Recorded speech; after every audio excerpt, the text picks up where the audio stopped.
अस्सलामुअलैकुम नाज़रीन, मैं मोहम्मद असलम हुसैन सियासत के इस आलमी खबरनामे में आप सबका इस्तकबाल करता हूँ। पेश है आज की कुछ अहम खबरें।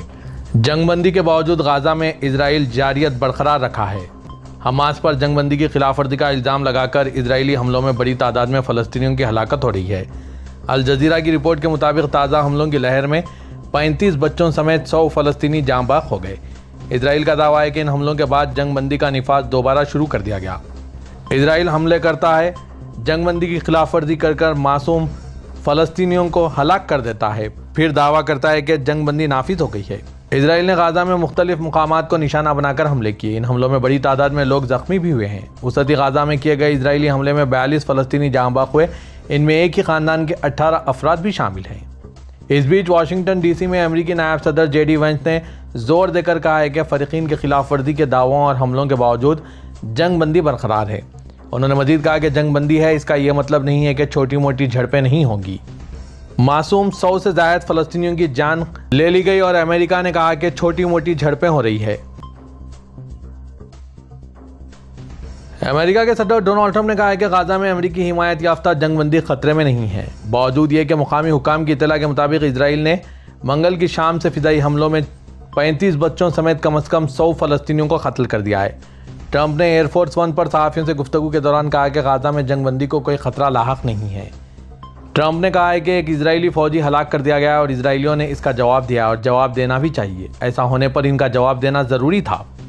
डोनाल्ड ट्रंप ने इजराइल की हिमायत करते हुए एक इजरायली फ़ौजी के बदले 100 मासूम फ़लस्तीनियों की जानों को हक़ बजानिब करार दिया। वाज़ेह है कि इजराइल ने हमास पर जंगबंदी की खिलाफवर्जी का इल्ज़ाम लगाया था, लेकिन इसका कोई सबूत फराहम नहीं किया है। इजराइल ने मंगल की शाम से गाजा पर फ़िज़ाई हमले करके 35 बच्चों समेत 100 से ज़ायद फ़लस्तीनियों को कत्ल कर दिया। यह हमले जंगबंदी मुआहदे की एक और खिलाफवर्जी और इजराइल ने दावा किया है कि यह हमले मज़ामती जंगजों को निशाना बनाने के लिए किए गए। फ़िज़ाई हमले पीले ख़त वाले इलाके में किए गए, जहाँ से इजरायली फ़ौज इनखला कर गई थी। इजरायली वज़ीर दिफ़ा इजराइल काट्स ने आज चारशंबे के रोज़ हमास के रहनुमाओं को खबरदार किया है कि इजरायली फ़ौज पर हमले के बाद गाजा पर फ़िज़ाई हमलों की लहर के जवाब में इनके लिए कोई इस्तिस्ना नहीं है। खबरसां इदारे AFP के मुताबिक वज़ीर दिफ़ा काट्स ने दोहा में मुक़ीम हमास के कई सियासी रहनुमाओं की तरफ इशारा करते हुए कहा कि दहशतगर्द तंजीम हमास की क़यादत में किसी को भी इस्तिस्ना नहीं दिया जाएगा, ना उन लोगों को जो सूट पहनते हैं और ना उन्हें जो सुरंगों में छुपे हैं। उन्होंने मज़ीद कहा कि जो कोई इजरायली फ़ौजी पर हाथ उठाएगा उसका हाथ काट दिया जाएगा। इजरायली फ़ौज को हिदायत दी गई है कि वो हमास के हर हदफ के खिलाफ फैसलाकुन कार्रवाई करें और यह सिलसिला जारी रहेगा। अमेरिकी सदर डोनाल्ड ट्रंप गैर मुल्की दौरे पर हैं। कई ममालिक की नाराज़गी बर्दाश्त करने के बाद अब इसे अपने बाकी दोस्तों की कदर का अंदाज़ा हो रहा है। डोनाल्ड ट्रंप ने अपने कुछ दुश्मनों से भी दोस्ती करने की कोशिश कर रहे हैं। इन्हें कहीं से भी जवाब नहीं मिल रहा है। किम जोंग उन, जिससे ट्रंप ने हाल ही में मिलने की शदीद ख्वाहिश का इजहार किया, उन्होंने सख्त तौहीन की है। जब डोनाल्ड ट्रंप अपने पड़ोसी मुल्क का दौरा कर रहे थे तो किम जोंग उन के मुल्क से मिसाइलों का एक बैराज दागना शुरू हो गया। इस वाक़े ने अमेरिकी सदर के लिए एक ताकतवर पैगाम दिया है। ताहम इसमें एक पोशीदा पैगाम है जिसे जनूबी कोरिया पहले ही समझ चुका है। डोनाल्ड ट्रंप की आमद के मौके पर किम जोंग इस अमल को फौजी सलाहियतों की नुमाइश के तौर पर देख रहे हैं। जनूबी कोरिया के जॉइंट चीफ्स ऑफ स्टाफ ने फौरी रद्दअमल का इजहार करते हुए इसे इश्तियाल अंगेज़ी करार दिया और कहा कि अमेरिका और जनूबी कोरिया दोनों किसी भी इश्तियाल अंगेज़ी का जवाब देने के लिए पूरी तरह तैयार हैं। गौरतलब है कि डोनाल्ड ट्रंप ने इससे कबल किम जोंग उन से मुलाकात की ख्वाहिश का इजहार किया था जब वो गैर मुल्की दौरे पर अमेरिका जा रहे थे। इसके बाद जब ट्रंप जापान से जनूबी कोरिया के लिए रवाना हुए तो उन्होंने दोबारा सहाफ़ियों को बताया कि वो किम से मिलना चाहते हैं। ताहम डोनाल्ड ट्रंप की दिली ख्वाहिश पर शुमाली कोरिया के सुप्रीम लीडर की जानिब से कोई रद्दअमल सामने नहीं आया है। अमेरिका की साबिक़ खातून अव्वल मिशेल ओबामा ने हालिया इंटरव्यू में अपने शौहर साबिक़ अमेरिकी सदर बराक ओबामा के इस पहलू को आश्कार किया जो आम तौर पर अवाम के सामने नहीं आता। मिशेल ओबामा ने बताया कि व्हाइट हाउस में क़याम के दौरान बराक ओबामा अक्सर अपनी बेटियों मालिया और साशा के लिबास के बारे में फ़िक्रमंद रहते थे, ख़ास तौर पर जब इनके कपड़े कुछ ज़्यादा मुख्तसर या जदीद फ़ैशन के मुताबिक होते थे। मिशेल ओबामा ने पीपल मैगज़ीन से गुफ्तगू में हंसते हुए कहा, बराक अक्सर ये कह देते ये शॉर्ट्स कुछ ज़्यादा ही छोटे नहीं लग रहे हैं और मैं कहती कुछ ना कहो, इन्हें अपनी आज़ादी का एहसास करने दो। ये बात उस वक्त की है जब ओबामा ख़ानदान अमेरिका की सियासी और अवामी ज़िंदगी के मरकज़ में थे। मिशेल ओबामा के मुताबिक जब वो 2009 में व्हाइट हाउस मुंतकिल हुए तो मालिया सिर्फ 10 साल और साशा 8 साल की थी। मिशेल ने कहा कि आलमी मीडिया की मुसलसल तवज्जो के बाद इनके लिए लिबास और आदाब आमा का ख्याल रखना लाजमी था।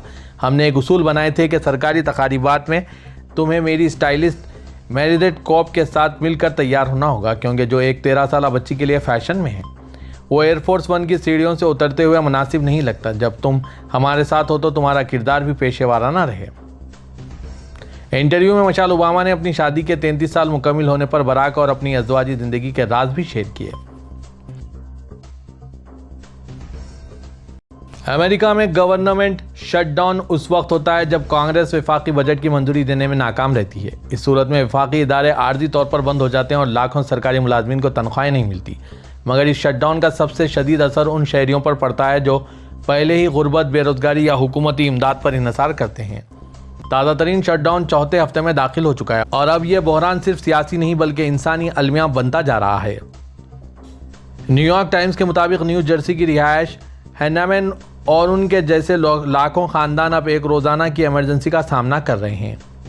तकरीबन 42 मिलियन अमरीकी शहरी वफाकी ग़िज़ाई इमदाद यानी स्नैप पर इन्हिसार करते हैं, जबकि 65 लाख ख़वातीन और बच्चे प्रोग्राम के तहत ग़िज़ाइयत की मदद हासिल करते हैं। ये दोनों प्रोग्राम कांग्रेस के बजट की मंजूरी के बगैर अगले चंद दिनों में मुकम्मल तौर पर फंड खत्म होने के खतरे से दोचार हैं। तुर्किया ने मुतालबा किया है कि सूडान के शहर अल-फाशिर और इसके इर्द गिर्द फौरी तौर पर जंगबंदी की जाए। तुर्की वज़ारत ख़ारजा ने आज जारी करदा बयान में अपील की है कि इलाके में महफूज दाखिला व खुरूज और इंसानी इमदाद की बिलातातुल फराहमी को यकीनी बनाया जाए और मासूम शहरियों पर हमले बंद किए जाएँ।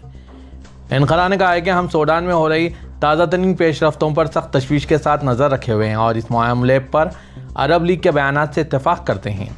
वज़ारत ख़ारजा ने अल-फाशिर में शहरियों पर हो रहे मज़ालिम की मज़म्मत की और सूडान के इत्तेहाद, इलाकाई सालमियत और ख़ुद मुख्तारी के साथ तुर्किया की वाज़ेह हिमायत का इआदा किया। बयान में तनाज़े के पुरअमन हल की तलाश के लिए बातचीत की अहमियत पर भी जोर दिया गया। गुज़रे के हफ्ते के आखिर में अल-फाशिर पर नीम फौजी रैपिड सपोर्ट फोर्सेस RSF ने कब्जा कर लिया था। सूडान मुसल्लह अफवाज और RSF के दरमियान अप्रैल 2023 से खाना जंगी जारी है। तुर्किया के सदर रजब तैयब एर्दोगान ने पूरी मिल्लत को यौम जमहूरिया की 102वीं सालगिरह की मुबारकबाद पेश की। आज बरोज़ चारशंबा तुर्किया के 102वें यौम जमहूरिया की मुनासिबत से जारी करदा खुसूसी बयान में तुर्किया के सदर रजब तैयब एर्दोगान ने इस 100 साला अरसे में तुर्किया की सदी के नुक्ते नज़र के साथ मजबूत और खुशहाल तुर्किया की तामीर के लिए मुल्क की अज़्म पर जोर दिया है। उन्होंने मुल्क भर के अवाम, बैरून मुल्क मुकीम शहरियों, तुर्क कुब्रुसी बाशिंदों और तुर्किया की खुशियों में शरीक तमाम दोस्तों को मुबारकबाद पेश की और कहा है कि इस काबिल फ़ख्र मौके पर मैं अपने 86 मिलियन शहरियों, तुर्क कुब्रुसी अवाम और बैरून मुल्क मुकीम तमाम भाइयों और बहनों को दिल की गहराइयों से मुबारकबाद पेश करता हूँ। आज के दिन मैं जंगे निजात के तमाम शोहदा को दुआए रहमत व मग़फ़िरत से याद करता हूँ कि जिन्होंने इस ज़मीन को अपने खून और जानों से सींचा है। सदर एर्दोगान ने जंगे निजात के कमांडर और जमहूरिया तुर्किया के बानी मुस्तफ़ा कमाल अतातुर्क और तुर्किया कौमी असम्बली के अरकान को भी खिराज तहसीन पेश किया। सऊदी अरब में खादिम हरम शरीफीन शाह सलमान बिन अब्दुल अजीज़ आल सऊद और वली अहद व वज़ीर आज़म शहज़ादा मोहम्मद बिन सलमान बिन अब्दुल अजीज़ आल सऊद ने तुर्किया के सदर रजब तैयब एर्दोगान को इनके मुल्क के यौम जमहूरियत पर मुबारकबाद पेश की। सऊदी प्रेस एजेंसी के मुताबिक सऊदी क़यादत ने तुर्किया के सदर को तहनीती पैगाम रवाना किए। सऊदी क़यादत ने सदर तुर्की रजब तैयब एर्दोगान के नाम रवाना किए गए मकतूब में कहा है कि हम आपके लिए सेहत व आफ़ियत और खुशहाल ज़िंदगी और तुर्किया के लिए मज़ीद तरक्की व कामरानी की उम्मीद रखते हैं। सऊदी अरब के नए शहर न्योम के नेचर रिजर्व में माहौल के तहफ़्फ़ुज़ के माहिर और पुरअज़्म मुहाफ़िज़ों की एक सऊदी टीम मुमलिकत में हयातियाती तनों के मुस्तक़बिल और माहौलियाती बहाली की तारीफ़ फिर से मुतारिफ़ करा रहे हैं। ये माहिरीन इस इलाके का मुनफरिद माहौलियाती निज़ाम और यहाँ बसने वाली अनवा के तहफ़्फ़ुज़ का इंतज़ाम कर रहे हैं। इस काम के लिए वो दुनिया के सबसे दूरअंदेश माहौलियाती तहफ़्फ़ुज़ के इनिशिएटिव्स में से एक गैर मामूली और रहनुमा तरीक़े को इस्तेमाल में ला रहे हैं।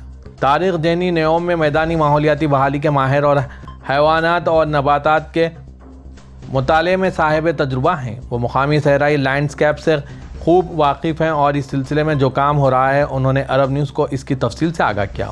वो कहते हैं कि मैं पूरे न्योम में नबातात की मुख्तलिफ अनवा के बीज जमा करने का ज़िम्मेदार हूँ, जिन्हें बाद में अफज़ाइश नस्ल के लिए नर्सरी में रखा जाता है, जहाँ बहाली की कोशिशों के लिए पौधे उगाते हैं।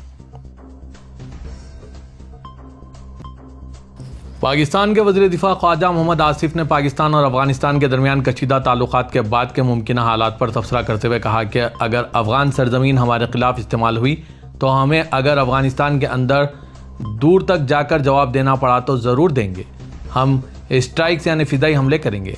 ख्वाजा आसिफ ने 4 शुबे को इस्लामाबाद में सहाफ़ियों से गुफ्तगू करते हुए कहा कि अब ये बात सालिसों पर भी आया हो गई है कि काबुल की क्या नीयत है। इनकी नीयत का फतूर सब पर साबित हो गया है। उन्होंने कहा कि हमने पूरे खुलूस के साथ ये कोशिशें की है कि पाकिस्तान और अफ़गानिस्तान अच्छे हमसायों की तरह अमन में रह सकें, लेकिन अगर तालिबान ने अपनी भागदौड़ दिल्ली के हवाले कर दी है तो फिर यह मुश्किल बात होगी। उन्होंने मुज़ाकरात के तफसील से मुतालिक सवाल के जवाब में कहा है कि वो मानते थे कि TTP को रोकना चाहिए और ये कि वो इनकी सरजमीन इस्तेमाल करते हैं, लेकिन इसे लिख कर वो नहीं देना चाहते। वज़ीर दिफा ने TTP को मुज़ाकरात में शामिल करने के इम्कान को क़तई तौर पर मुस्तरद करते हुए कहा कि अगर वो ऐसा कहते हैं भी हैं तो हम नहीं मान सकते। देखें, तहरीक तालिबान अफ़गानिस्तान की भी अभी इस तरह की हैसियत नहीं।